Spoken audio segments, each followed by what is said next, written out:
niyo waba udasenga cyangwa ukaba utemera Imana nta gushidikanya uwo musore uramuzi. Kuva muri 2015 amurika album ye ya mbere yise Number 1 kugira uyu munsi wa none niwe wenyine wakoze amateka atarakorwa n'undi muhanzi wari we wese witwa ngo araririmba mu Rwanda, yaba akora gospel cyangwa akora indirimbo dukunze kwita iz'isi. Amateka yo kuzuza BK Arena akayuzuza wenyine igapfuka ikuzura no hejuru yateguye igitaramo cye bwite. Israel Mbonyi ni umuhanzi ukomeye w'igitangaza kandi ukunzwe mu ndirimbo zo kuramya no guhimbaza Imana. Gusa ariko ngo yabonye akomerwa amashyi bigeze aha abantu bose bamutakagiza agira ubwoba bwinshi. Uti gute rero? Ati iyo abantu bankomeye amashyi ngira ubwoba, ndabitinya kuko Yesu asubira i Yerusalemu abantu baramushimye baramuririmbira basasa imyenda yabo hasi, ariko bukeye baramubamba. Abantu rero iyo bankomeye amashyi ndatinya nkumva nahunga nkigendera. Benshi bemeza ko ari umuhanzi ukijijwe koko ndetse wasizwe amavuta haba kuri we bwite no ku bihangano bye. Uyu musore kandi uretse ibyo kuba ari umuririmbyi mwiza ni n'umusore uri mu beza u Rwanda rufite kandi ukunzwe cyane n'abatari bake haba mu Rwanda ndetse no hanze yarwo. Mbonyi kandi ahamya ko afite umukunzi ndetse avuga ko afite ubukwe, ariko igitangaje iyo umubajije igihe azabukorera nawe akubwira ko atabizi, ariko ngo bizaba ari kuwa gatandatu mu mwaka atazi. We ngo icyazi nuko afite ubukwe. Mbonyi buriya ngo ntuzirushye umwandikira kuri WhatsApp kuko ngo ntago azapfa kugusubiza bitari uko yaguciye amazi cyangwa yakuriye sene, ahubwo ngo WhatsApp ntago ayikoresha cyane, ntago ayifata nk'uburyo bwa communication. Ngo iyo ashaka umuntu aramuhamagara, nawe rero ngo umushaka ukwiye kumuhamagara. Kubakurikirana ibibera ku mbuga nkoranyambaga mu ma interview atandukanye mwabonye uburyo witwa DJ Brian ari kuzonga Israel Mbonyi mu biganiro ari gukorera ku YouTube channel atandukanye. Kumuzonga nta kundi ahubwo yagendaga mutumaho abanyamakuru batandukanye ngo bamumubarize ikibazo kimwe kigira kiti Israel Mbonyi ni imanzi. Uwa mbere wakimubajije ni Murungi Sabe, ariko Mbonyi yarifashe yanga kugira icyo asubiza. Ati Brian azakinyibarize nzakimusubiza turi kumwe. Uwa kabiri wakimubajije ni Irene Murindahabi, nabwo ku busabe bwa Brian kuri iyi nshuro noneho yaragisubije. Yagize ati ariko rero rekana nagusubize kwanza, icyo kintu umuntu uzakimenya wenyine azaba ari umufasha wanjye. Israel Mbonyi afite inkuru nyinshi zo kumubaraho. Nibyo Israel Mbonyi ni ikirangirire, abarundi bo bati ni umuririmbyi rurangiranwa, amaze kuba igishyitsi ishyiga ry'inyuma muri gospel yo mu Rwanda. Yakoze ibitaramo bitandukanye haba mu Rwanda ndetse no hanze yarwo, ariko kandi na n'ubu aracyakomeje gukora umurimo yahamagariwe. Ariko se ubundi uyu musore ni muntu ki? Amazina ye yose ni Israel Mbonyi Cyambo, ariko ararihina akitwa Mbonyi. Ni umuririmbyi, umucuranzi n'umwanditsi w'indirimbo, kandi ibyo byose abikora neza cyane. Yavutse ku itariki 20 z'ukwezi kwa gatanu 1992, avukira muri Repubulika ya Demokarasi ya Kongo mu ntara ya Kivu y'Amajyepfo. Abakurikira mujya muhumva. Nubwo yavukiye muri Kongo ariko ntiyahatinze kuko mu myaka 5 y'amavuko, ni ukuvuga mu mwaka w'1997 we n'ababyeyi be barambutse baza gutura mu Rwanda. Birumvikana ko ari naho yakuriye. Mbonyi yarize araminuza, aho kaminuza yirangirije mu Buhinde, aho yakuye impamyabumenyi y'icyiciro cya gatatu cya kaminuza Masters Degree mu bijyanye n'ubuvuzi n'imiti pharmacy. Mbonyi yakuriye mu rusengero aho n'ubundi atari kure yo kuririmba kuko yaba aho yasengeye hose naho yize muri za secondaire yabaga mu makorali n'ama worship team atandukanye. Gusa igitangaje nuko uyu munsi wa none nubwo ari umuririmbyi w'ikimenya bose, ariko icyo gihe umurimo we ngo ahanini ntago wari uwo kuririmba, ahubwo yari umucuranzi n'umwanditsi w'indirimbo. Amahirwe yo guhabwa umwanya ngo atere amakorasi cyangwa yobore indirimbo muri ayo makorali ngo ntiyagize kenshi. Birumvikana ko ubwo habaga hari abandi baririmbyi bamurenzeho. Uzamubona kenshi mu bitaramo ari kumwe na gitari ye, aririmba anacuranga ntajya yisiga. Avuga ko yagiye agerageza kujya mu worship team atandukanye bagakora, ariko batangira kuzamuka hakazaho umwiryane no kutumvikana bikarangira batandukanye.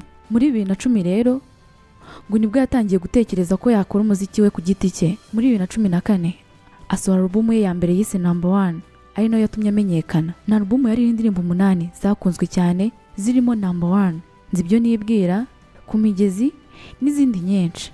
Gusa igitangaje ni uko izi ndirimbo zakozwe mu buryo butari professional kuko nizakorewe muri studio. Israel Mbonyi mu kiganiro yagiranye n'inyarwanda.com muri 2015 yavuze ko rwose byari bitangaje ukuntu zakunzwe cyane kandi nta mbaraga na nke yabishyizemo ngo zimenyekane mu Rwanda, kuko zasohotse yibereye mu Buhinde nta muntu n'umwe umuzi. Atungurwa no kumva zaramenyekanye kandi zarakuriye mu rugo rw'umushuti we babikoze nk'abikinira.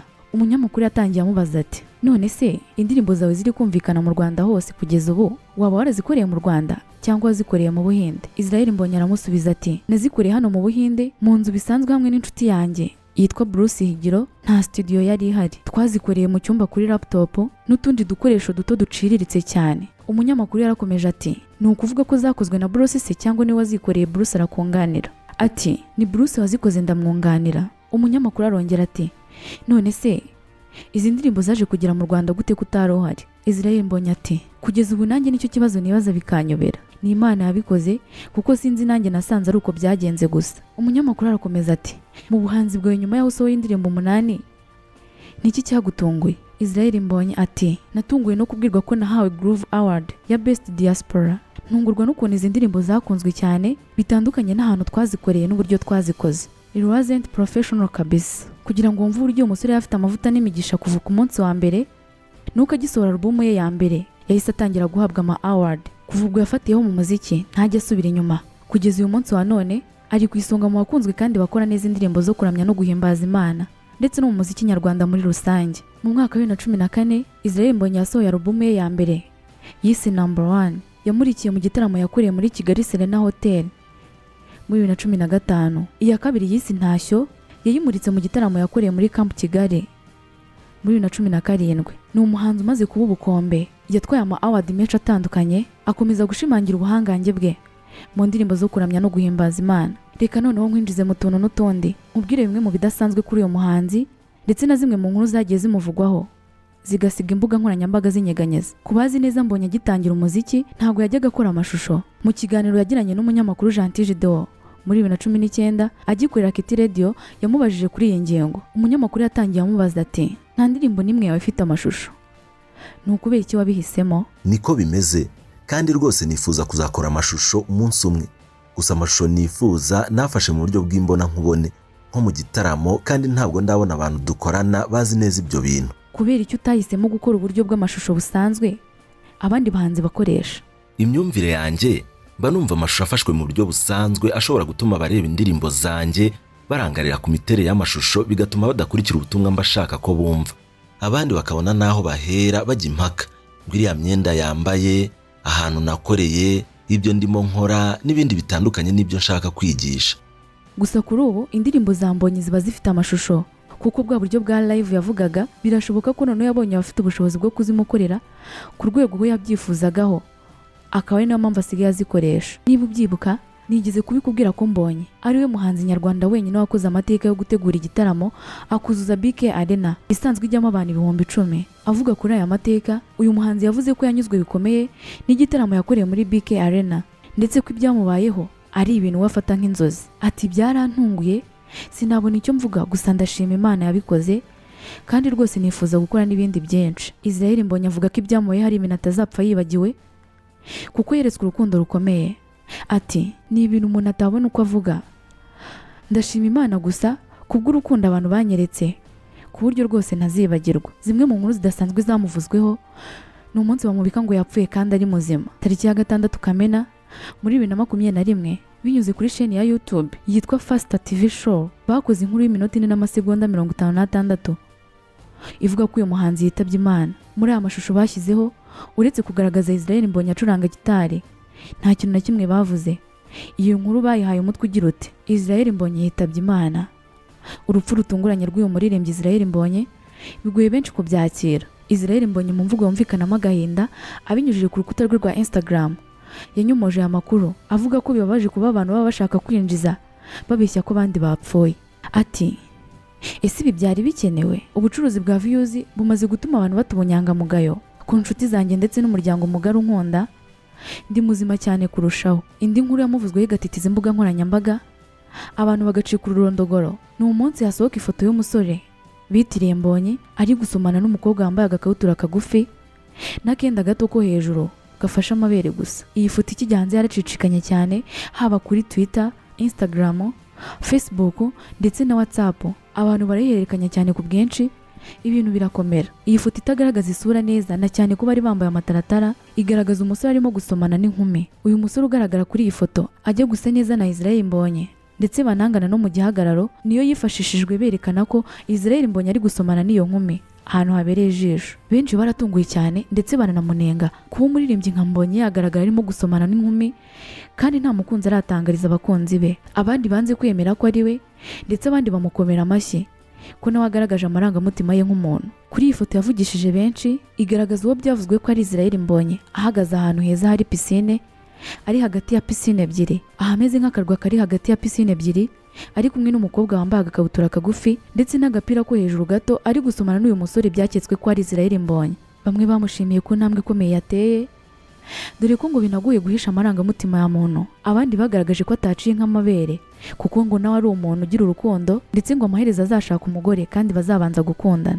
Nyuma y'ibyo byose ndetse n'ayo makuru, Israel Mbonyi yari ataragira icyo avuga. Ni nyuma y'uko abantu benshi bagiye bamubaza koko niba yari umukunzi we cyangwa ari we ubwe, kugira ngo abakure mu rujijo. Abinyujije kuri account ya Twitter, Israel Mbonyi yasangije abamukurikira amafoto abiri atandukanye ya wa musore ari gusomana n'inkumi, maze abanza kubasaba imbabazi kuko yakoresha amafoto yabo, ariko avuga ko yashakaga gukuraho urujijo ku mafoto yabo bari bari kumwitirira. Yagize ati, nihanganishije iyi couple, gusa nifuzaga gukuraho urujijo kuri iyi foto mukomeza kunyitirira. Ngabo bene data, tubahesha umugisha. Ni byinshi byavuzwe kuri uyu musore. Nanone kandi nyuma y'ibi hari ifoto yacicikanye ku mbuga nkoranyambaga, Israel Mbonyi yifotozanyije n'umukobwa usa n'umuryamye ku rutugu. Nayo ni ifoto yacicikanye cyane kuri Twitter na Instagram. Bamwe bati Israel Mbonyi atweretse umukunzi we, abandi bati dore undi mukobwa usenga Imana itari Bayali. Aha babivugaga bashaka kwerekana ko nyine uburanga bw'uyu mukobwa budashamaje. Si ibi gusa kandi byamuvuzweho, kuko mu minsi ishize haherutse gucicikana indi nkuru ivuga ko yaba yarateye umukobwa inda, ariko ibi byo nta byinshi nabivugaho kuko ni ibintu byamenyekanye cyane ku mbuga nkoranyambaga. Reka tuve ku nkuru zamuvuzweho, noneho nkubwire ibyihariye ku buzima bwe bwite. Israel Mbonyi aherutse kwemera Isimbi TV ko afite umukunzi bakundana, nyamara ariko muri 2019 yari yabwiye Kiti Radio ko nta mukunzi agira. Avuga ko yari afite bakundanaga kuva akiga mu Buhinde, yagaruka mu Rwanda nabwo bagakomezanya, ariko nyuma bakageraho batandukana. Gusa icyo gihe yavuze ko agitegereje undi uzaza, none ubu yaramubonye. Abajijwe ibyo kurya akunda, Mbonyi yavuze ko ari indya byose. Ati, mu byo kurya njyewe ntabwo ntoranya, ariko iyo bibaye amahitamo nkunda imbuto cyane. Ngayo nguko rero ngibyo bya Israel Mbonyi, umuririmbyi, umucuranzi n'umwanditsi w'indirimbo wamamaye ndetse ukunzwe cyane na benshi. Ni nta nsoresha ikiganiro cy'uyu munsi. Ngaho reka duhurire muri komenti utubwire icyo ukundira Israel Mbonyi. Wakoze cyane kubana natwe, Imana ikurinde.